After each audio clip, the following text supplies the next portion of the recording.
इमरान खान को बचाने के लिए अचानक पीएम मोदी को ले आए पाकिस्तानी। भारत ने अचानक शुरू की बड़े युद्ध की तैयारी।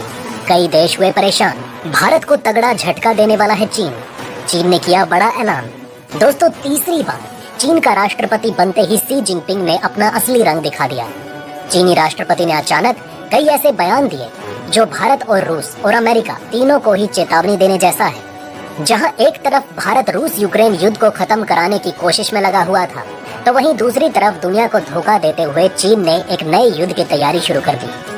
चीन ने रूस के कंधे पर बंदूक रखकर गोली चलाई। दरअसल चीन ने अचानक वही बयान दिया है जैसा रूस ने यूक्रेन पर हमला करने से पहले दिया था। चीन के राष्ट्रपति शी जिनपिंग ने कहा कि हमारे देश में सुरक्षा अस्थिर है, ऐसे में हमारे देश का एकमात्र लक्ष्य युद्ध ही है। चीनी राष्ट्रपति ने ऐसा बयान देकर अचानक हलचल मचा दी है। लेकिन यहाँ आपको चीन की एक चालाकी बताते हैं। चीन ने रूस यूक्रेन युद्ध की आड़ में अपने मंसूबे दिखाने की कोशिश की। हैरानी देखिए कि रूस को तो फिर भी ये डर था कि यूक्रेन नाटो का सदस्य बन गया तो अमेरिका और पश्चिमी देशों की सेना उसकी सीमा के पास पहुंच जाएगी। लेकिन जिनपिंग अपने देश के प्रति किस खतरे की बात कर रहे हैं। चीन को रूस जैसा कोई डर नहीं है, बल्कि चीन तो दुनिया के दूसरे देशों को आर्थिक गुलाम बनाने पर लगा हुआ है। दरअसल दोस्तों, जिनपिंग के हाथों में जैसे ही तीसरी बार सत्ता आई, उन्होंने ताइवान और भारत को धमकाना शुरू कर दिया। जिनपिंग ने हाल ही में क्षेत्रीय लड़ाइयों का जिक्र करते हुए लद्दाख और ताइवान के लिए अपने आक्रामक रुख को जाहिर कर दिया। जिनपिंग ने कहा कि मिलिट्री ट्रेनिंग को मजबूत किया जाएगा ताकि देश किसी भी युद्ध के लिए तैयार रहे। जिनपिंग ने पिछले महीने मिलिट्री के तुरंत विकास की बात कही और अब उन्होंने सही में युद्ध की चेतावनी भी दे दी है।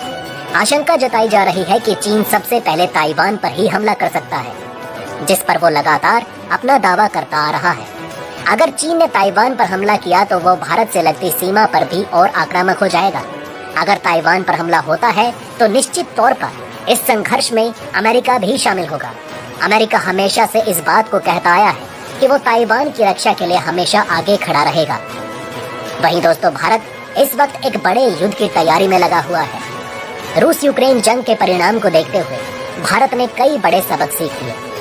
भारत अब ये जानता है कि जंग में हथियारों के साथ मजबूत कूटनीति भी बेहद जरूरी है। भारत अपनी इस रणनीति में सफल होता हुआ भी नजर आ रहा है।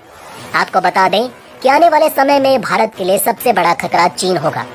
ऐसे में भारत को अपनी सैन्य ताकत बढ़ाने के साथ साथ दुनिया के मजबूत देशों को अपने पक्ष में रखना होगा। इसी को देखते हुए भारत शांति काल में एक के बाद एक बड़े कदम उठा रहा है। चीन के खतरे को देखते हुए भारत रूस और अमेरिका दोनों को साथ लेकर चल रहा है। भारत एक ही समय पर रूस में भी मौजूद है और अमेरिका के साथ मिलकर युद्धाभ्यास भी कर रहा है। भारत लगभग एक ही समय पर ऐसे 3 बड़े युद्धाभ्यास में हिस्सा ले रहा है, जिनके बारे में जानकर आप हैरान हो जाएंगे। Bharat America, France, Japan, Australia के साथ मिलकर जंग की तैयारी कर रहा है। भारत ने एक तरफ पाकिस्तान की सीमा पर फ्रांस के साथ मिलकर लड़ाकू विमानों से तहलका मचाया।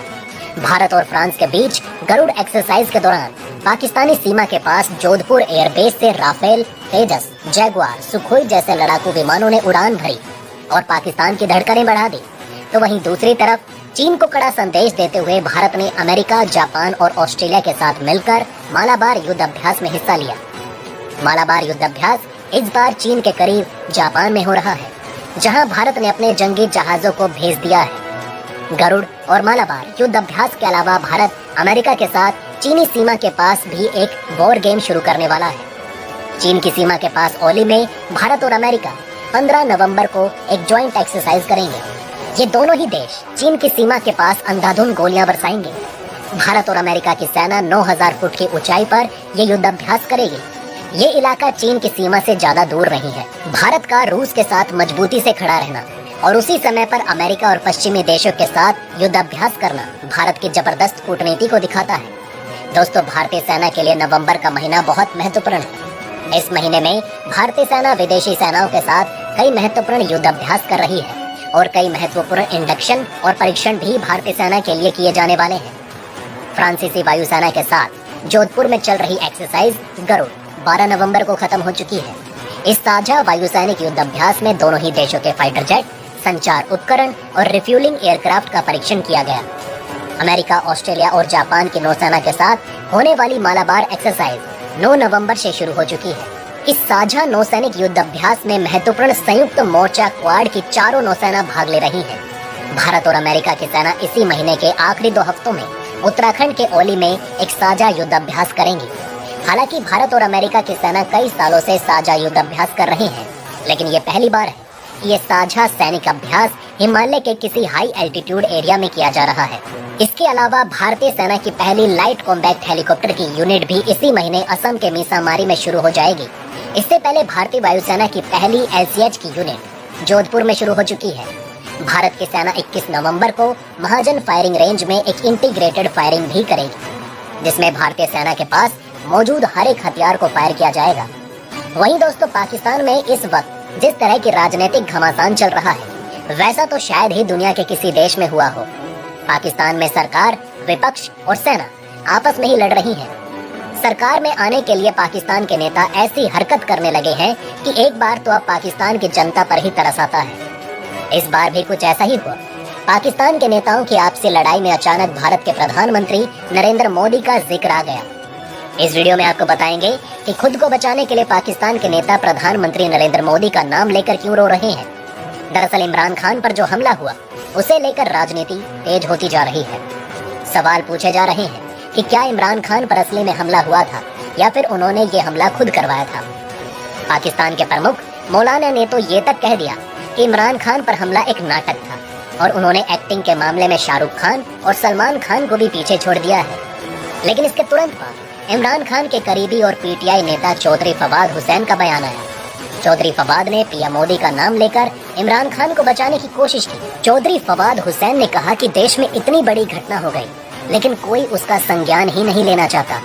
ऐसा लगता है कि देश में कानून का शासन ही नहीं है। चौधरी फवाद ने आगे कहा कि कुछ ताकतवर लोगों ने देश की राजनीति और न्यायिक व्यवस्था को बंधक बनाया हुआ है।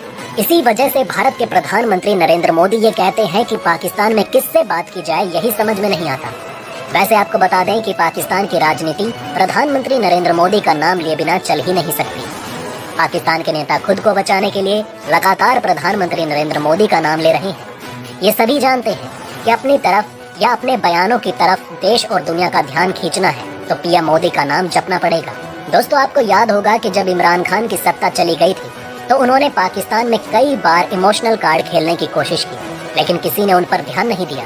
इसके बाद इमरान खान ने अचानक प्रधानमंत्री नरेंद्र मोदी की तारीफ करनी शुरू कर दी। इमरान खान ने PM मोदी की तारीफ की तो उस बयान की चर्चा भारत समेत दुनिया में हुई। इसके बाद तो इमरान खान रुके ही नहीं। उन्होंने PM मोदी के बाद भारत की तारीफ की, उसके बाद विदेश मंत्री S जयशंकर की तारीफ की। अब इमरान खान का यही फॉर्मूला उनके करीबी चौधरी फवाद हुसैन इस्तेमाल कर रहे हैं। उन्होंने भी अपने बयान में PM मोदी का नाम ले लिया था ताकि कम से कम कोई उनकी बात तो